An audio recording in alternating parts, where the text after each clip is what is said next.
Hello coach, turuan kita ha. So, kunin mo itong picture. Okay, ano mo muna, edit mo muna. Paliitin mo muna yung picture. So, simulan natin sa picture ha. Paliitin mo muna para kita yung mukha niya pagka inano mo na. Ayan, o done. Tapos click mo itong arrow. Di na-save na sa gallery, di ba? Okay, discard.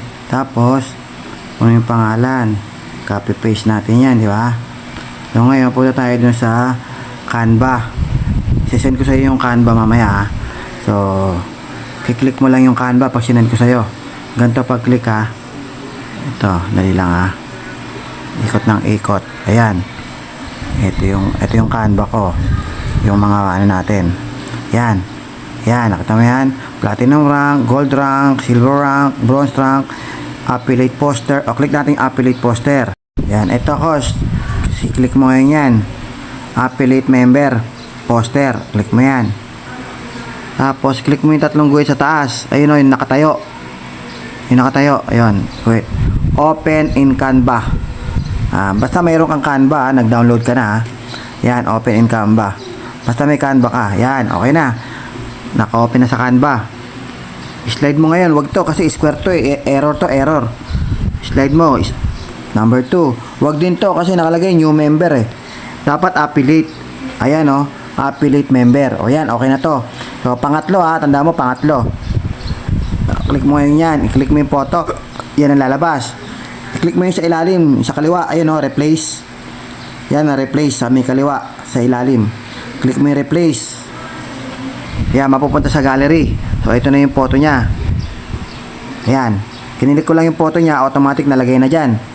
Tapos, click mo itong pangalan. Tapos, click mo ulit ng isa pa. Yan. O, delete mo na. Yan.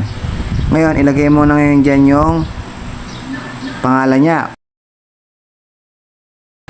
Yan. Okay na. So, ngayon, ida-download mo. Click mo tong download. Nasa dulong arrow sa kanan, yung nakatingala na arrow. Di ba? Nakita mo, nakatingalang arrow. Click mo yan. Click mo yung download. Ayun, sa ilalim. Download. Okay, pag click mo download, wag mo muna i-click yung download ha. Click mo muna to yung pages 1 to 20. Kasi pag kinlik mo yung download, ang mada-download mo, pages 1 to 20 mada-download mo, ang dami. Kaya ang ida-download mo lang yung number 3, di ba? Kasi doon ka lang sa number 3 nag-edit, di ba? Yung pangatlong slide, doon lang tayo nag-edit, di ba? So click mo muna tong pages 1 to 20. Tapos click mo tong select all. Yan, para mawala.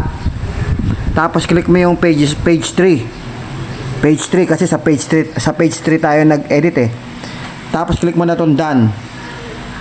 Tapos click mo ng done, click mo na yung download. Ayan, nagda-download na siya. Oh, ayan. Marunong ka na ha. Pwede ka na gumawa. Mas lamang yung marunong kaysa yung paggawa lang na paggawa. Okay na. Nasa gallery na yan. Punta ka sa gallery. Sa gallery na yan. Oh, yun na, di ba? Ito na, click ko, send ko sa'yo. Okay. Okay, kaya mo nang gawin ko sa pag-aralan mo. Masarap gumawa ng ganyan. Send ko sa'yo yung link, ha? Tapos download ka muna ng Canva. Tapos send ko sa'yo yung link.